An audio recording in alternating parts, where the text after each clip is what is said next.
Hey, welcome back. It's a Money Monday edition of Liquid Lunch. I'm John Tobacco. We're coming to you live from the Question Tequila Studios. And did I mention earlier that you should have some meatballs and macaroni tonight? I don't know about you, but that looks like a healthy dose of meatballs. And if you want some of the best meatballs around, you go to Freddy's Gourmet, and they make some kick blank meatballs. Loaded with garlic, 3 meats, cheese, all that other good stuff. But it is a Money Monday, and Lamont, our editor, he hasn't been in the studio for a while, so today he's here. So that's why we have all these sassy new little bump-ins. And I love that guy Peter Lynch, because he really was like a legend in his own time.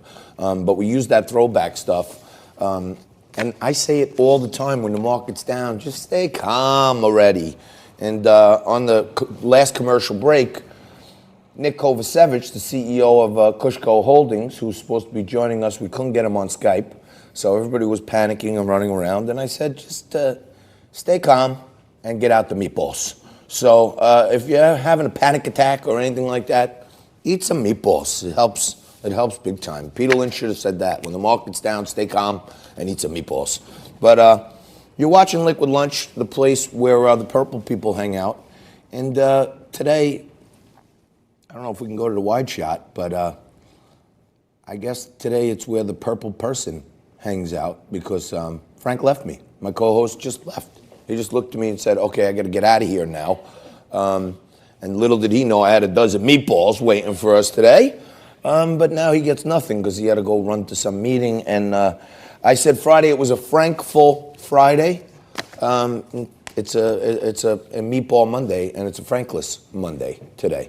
And if you had a choice between Frankfurters and meatballs, you go with the meatballs every time. So we should put these on Frank's chair.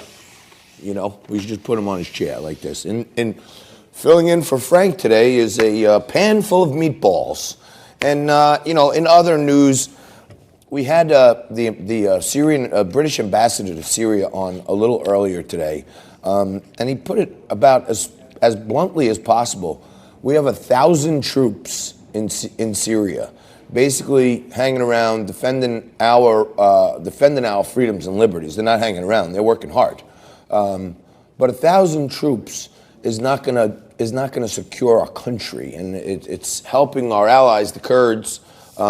But I like the way he said, you know, hey, they're going to run in there. They're going to try to take a couple trophy towns, and then after that, all will go back to normal because they'll be protected by the Syrian government. And you would assume that, you know, a government would protect its people. And you would also assume that Turkey, who's a NATO member, would not be attacking someone that we're trying to help and support. But, you know, a lot of crazy stuff goes on. But Donald Trump said some simple things. He said, I'm going to make America great again. Here's how I'm going to do it. I'm going to bring back jobs.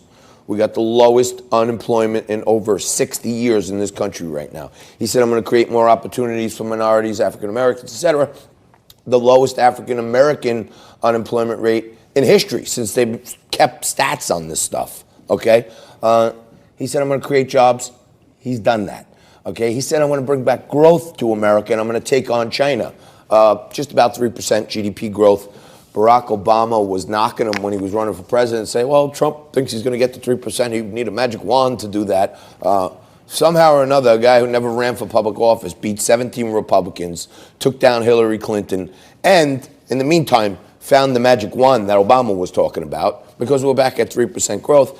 And then you know what he said? We all heard it. I'm going to build that wall, which he is doing right now. We're building that wall.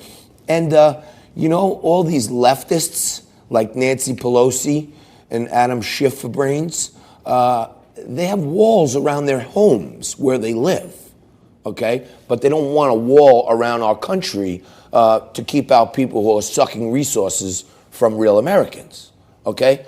I'm all for immigration, legal immigration. Like my ancestors, my great-grandfather came here from Italy. My great-grandmother came here from Ireland, the county of Cork to be exact. There was a process. He came in, here's my paperwork. Okay, here's who I'm staying with. Here's where I'm going to be working while I'm here. I can be self-sufficient. You know, Trump recently put forward a plan where he said, if you're here illegally and you try to get social services from us, we're going to throw you out. You're not getting any social services. And I would think that if you're coming here to add value, improve your life, add value to our country, that's value is in diversity. So we want people of all nationalities and nations of origin. We want them here to be positive contributors to our society. But when your first move is breaking into the country, you're kind of exposing yourself for not adding value. And being it's Money Monday, let me remind you of something. Warren Buffett, who's probably one of the most famous investors of all time at this point, I'm reading another one of his books. And he says, 80% of the whole thing to success is showing up every day, on time, properly dressed, staying a full work day and leaving. That's how you kind of create longevity for yourself. But he also drops in a lot of other little insights. And one that I always try to live by in all facets of life is, he says, people are on their best behavior on their way in. Okay, so like I used to own a bar at one point. And if the crowd comes in and they're rowdy on their way in, you can be sure that it ain't gonna get better. And if somebody comes to your home and they come in and they have mud on their shoes and they start walking right down the hall on your white carpet, it's probably a good indication that it's gonna get worse from there. And when you have people that wanna visit you and they come and hop over your back fence and then kick in your back door and start eating the porridge out of your fridge, the coming in part is already telling you that something's wrong. And when they say, undocumented immigrant, let's be clear. And this is my view. I don't know who shares it. I don't care who shares it. They are illegal aliens, okay? They are not from here. So they are alien to our country. They've broken in by going to places where there is no border wall, where there is no security, but they've come here with no documentation. They haven't gone through this. There's a way to come in. And if you need asylum, that's what the US of A is there for, to give people asylum. You go to a port of entry, you make your asylum claim, then you get online and wait for us to process that, and we'll let you know when you're welcome in. You don't jump over the fence and kick in my back door. That's not how I'm going to invite you over, okay? And if you do, when I come home, I'm probably going to smash you over the head with a baseball bat. I'm going to grab you by your pants and the back of your collar. I'm going to throw you out in the street and call 911 because you're an intruder. And I'm not saying we should do that to immigrants. I'm making a general analogy here. It's figurative. But when their first move in introducing themselves to America is to break in, then things ain't going to get better. And only I and a half a bottle of Question Tequila Reserva could connect Warren Buffett's famous quotes and beating up an intruder in my home with a baseball bat. But that's what we do here on Liquid Lunch. And we just got this new tequila that Jason Fandrich, the CEO of Question, sent us. The new Question Añejo, Extra Añejo, the XO Reserva, 5-year.